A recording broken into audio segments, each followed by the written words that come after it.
100 से ज्यादा मानव कंकाल, 3 रथ, सोने के जेवर, तांबे से बनी दर्जनों वस्तुएं, आधुनिक तलवार, शील्ड समेत जरूरत की सैकड़ों चीजें और सब की सब कम से कम 4000 साल पुरानी। ये सभी चीजें मिली हैं उत्तर प्रदेश के बागपत जिले के सिनोली गांव से। इस गांव में 2005-06 और फिर 2018 में आर्कियोलॉजिकल सर्वे ऑफ इंडिया के द्वारा की गई खुदाई में सैकड़ों ऐसी चीजें मिली हैं जिसने दुनिया में पहले से प्रचलित भारतीय सभ्यता के इतिहास पर सवाल खड़ा कर दिया है।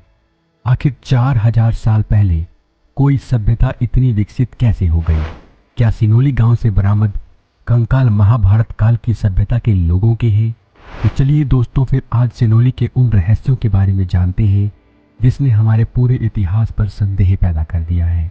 साल 2005 में गांव के एक किसान श्रीराम शर्मा अपने खेत की जुताई कर रहे थे।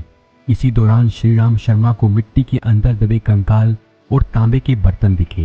उन्होंने लोकल मीडिया को इस बारे में सूचना दी और मीडिया के माध्यम से ये खबर आर्कियोलॉजिकल सर्वे ऑफ इंडिया के पास पहुंच गई। एएसआई की टीम सिनोली पहुंची और खुदाई का काम शुरू हुआ। टीम का नेतृत्व डीवी शर्मा कर रहे थे। पहले राउंड की खुदाई कुल 13 महीने तक चली। इस दौरान टीम को 100 से ज्यादा मानव कंकाल मिले, जो कि एशिया में मिला अब तक का सबसे बड़ा प्राचीन कब्रगाह था। इन सभी कंकालों को ताबूत के बिना ही दफन किया गया था। इन कंकालों में साल भर के बच्चे से लेकर जवान और बूढ़ों के कंकाल तक शामिल थे। इनमें महिलाएं भी थी। कंकाल के साथ ही कब्रों में रोजमर्रा में उपयोग की जाने वाली वस्तुएं भी रखी गई थी। कब्र में मिली वस्तुओं की संख्या सीमित नहीं थी, लेकिन ध्यान देने वाली बात यह थी कि सभी वस्तुएं विषम संख्या में ही रखी गई थी। कंकाल के सिर के पास कटोरी, कमर के नीचे डिश ऑन स्टैंड और पतीला, मिट्टी से बनाई गई छोटी मूर्ति, सोने के कंगन, तांबे की चूड़ियां, गले का हार, चावल, चीनी मिट्टी के खूबसूरत बर्तन और ग्लास भी मौजूद थे। इसके साथ ही तांबे की मयान में रखी 2 एंटीना तलवारें, एक सीधी लाइन में रखे तीर के नोक की आकार के 35 तांबे के टुकड़े और वायलिन के आकार का तांबे का एक कंटेनर भी मिला। कार्बन डेटिंग से पता चला कि ये सारी चीजें लगभग 3800 से 3500 साल पुरानी हैं। खुदाई में मिली सारी चीजें ओकर कलर्ड पॉटरी कल्चर के थे, जो कि हड़प्पा सभ्यता के समकालीन कल्चर था। 13 महीने तक खुदाई के बाद कुछ अज्ञात कारणों से इस खुदाई को रोक दिया गया था, लेकिन 2018 में फिर से खुदाई शुरू की गई। 2018 में मार्च से मई महीने के बीच की खुदाई में पहले की खुदाई के मुकाबले कई सारी महत्वपूर्ण चीजें मिली। इस बार की खुदाई में ताबूत के साथ दफन किए गए 3 कंकाल, 4 बिना ताबूत वाले कंकाल, 3 युद्ध रथ, हेलमेट, एंटीना तलवार, सामान्य तलवार, करछुल और खूबसूरत मन का भी प्राप्त हुए। इन सभी चीजों का निर्माण तांबे से ही किया गया था। इसके अलावा मिट्टी से बने छोटे बड़े बर्तन भी मिले थे। एएसआई ने कुल 3 लकड़ी के ताबूत बरामद किए थे। इन ताबूतों में भी वो सारा सामान मौजूद था जो पहले की खुदाई में कंकालों के साथ मिला था। सभी कंकालों के सिर उत्तर दिशा की ओर थे, लेकिन इन कंकालों के साथ रखे गए बर्तन इनके सिर से दूर थे। साथ ही तांबे का बाकी सामान भी ताबूत के निचले हिस्से में था। ये तीनों ताबूत खटोले की तरह 4 पैरों पर खड़े थे। पहले ताबूत वाली जगह पर ही 2 रथ भी मिले। रथ और ताबूत को एक ही जगह पर दफन किया गया था। लकड़ी के ताबूत को 3 मिलीमीटर मोटे तांबे की तार से ढका गया था। तांबे की चादर के ऊपर खूबसूरत नक्काशियां की गई थी। ताबूत के ढक्कन के ऊपर 8 मानव रूपी चित्र भी बनाए गए थे। तीसरा रथ दूसरे ताबूत के साथ मिला। इस ताबूत के साथ ज्योमेट्रिकल पैटर्न से सजा शील्ड, मशाल, एंटीना तलवार, खुदाई के औजार, 100 से ज्यादा मनके और विभिन्न प्रकार के बर्तन भी मिले। जबकि तीसरे ताबूत में एक महिला का कंकाल मिला। इस कंकाल के साथ सुलेमानी पत्थर से बना बाजूबंद, 10 फूलदान, 4 कटोरे, 2 मग और एक एंटीना तलवार मिली। इसके अलावा कई खूबसूरत और कीमती जेवर, सजावट के सामान और तांबे से बना आईना भी प्राप्त हुआ। जिस राजसी तौर तरीके और महंगे सामानों के साथ तीनों ताबूतों को दफन किया गया था, उससे साफ जाहिर होता है कि इन तीनों ताबूतों में दफन लोग समाज में ऊंची हैसियत रखते होंगे। सिनोली में एक्सकेवेशन से एक बात और साबित हुई कि उस दौर की महिलाएं भी योद्धा हुआ करती थी। जितने भी महिलाओं के कंकाल प्राप्त हुए हैं उन सभी के साथ तलवारें और तीर कमान भी मिले हैं।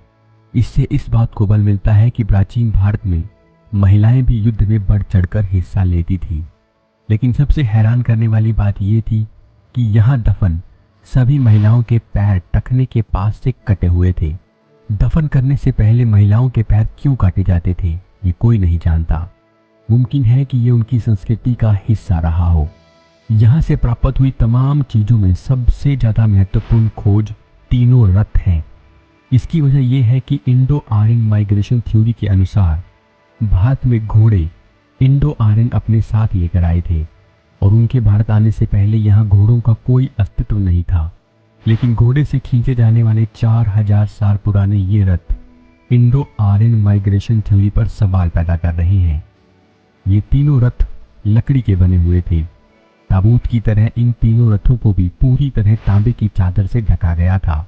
हड़प्पा सभ्यता में पाए जाने वाले रथ के मुकाबले इन रथों का आकार छोटा था, जिनमें एक बार में 2 व्यक्ति ही सवार हो सकते थे। लकड़ी से बने पहियों को भी तांबे से ढका गया था और इसके ऊपर त्रिभुज बनाए गए थे। अर्धवर्ताकार सीट के फ्रेम का निर्माण भी तांबे की पाइप से किया गया था। सीट के ऊपर छतरी लगाने की जगह भी उपलब्ध थी। Director of excavation Sanjay Kumar मंजुल के अनुसार ये तीनों युद्ध रथ थे, जो कि कुछ हद तक इंडो आर्यन टेक्नोलॉजी से मिलते जुलते हैं। भारतीय उपमहाद्वीप में पहली बार किसी खुदाई में रथ मिले हैं।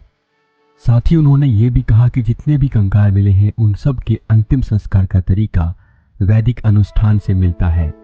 उन्होंने सिनोली से प्राप्त चीजों को महाभारत से जुड़े होने की संभावना भी जताई है। सिनोली से मिली एक एक चीज की जांच पड़ताल आधुनिक वैज्ञानिक तकनीक से की गई है, जिसमें X ray, handheld XRF, 3D scanning, CT scan और ड्रोन एंड मैग्नेटोमीटर सर्वे शामिल हैं। यहाँ से मिली सारी चीजें अपने समय के हिसाब से काफी ज्यादा आधुनिक थी। सिनोली में मिला तांबे का हेलमेट दुनिया का सबसे पुराना हेलमेट है, तो वहीं लकड़ी को तांबे से ढकने का तरीका और फिर तांबे के ऊपर खूबसूरत नक्काशी इस बात की गवाह है कि ये सभ्यता अपने समय से काफी आगे थी।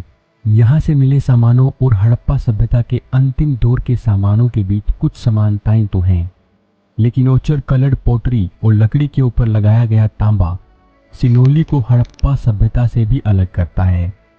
ज्यादातर इतिहासकारों का मानना है कि सिनोली एक अलग तरह की सभ्यता रही होगी, जिसका अस्तित्व हड़प्पा सभ्यता के समय ही रहा होगा। सिनोली गांव में हुई इस खोज के बाद से गांव की 28 हेक्टेयर से ज्यादा जमीन ASI के कब्जे में आ चुकी है। इस पूरे क्षेत्र को राष्ट्रीय महत्व का क्षेत्र घोषित कर दिया गया है। जमीन के मालिक इन जमीनों पर खेती तो कर सकते हैं, लेकिन उन्हें किसी निर्माण कार्य की इजाजत नहीं है। वहीं यहाँ से प्राप्त सभी सामानों को ASI इंस्टीट्यूट में रखा गया है। डिस्कवरी चैनल ने हाल ही में सीक्रेट्स ऑफ सिनोली नाम से एक डॉक्यूमेंट्री भी बनाई है, तो अगर आप सिनोली के बारे में विस्तार से जानना चाहते हैं तो इस डॉक्यूमेंट्री को देख सकते हैं। दोस्तों, उम्मीद है कि आपको ये वीडियो पसंद आई होगी। अगर हाँ तो इस वीडियो को लाइक करें, साथ ही कमेंट करके जरूर बताएं कि क्या सिनोली से मिली चीजें महाभारत काल की हो सकती हैं। और इसी तरह के इंटरेस्टिंग वीडियोस देखने के लिए हमारे चैनल को सब्सक्राइब कर लें। धन्यवाद।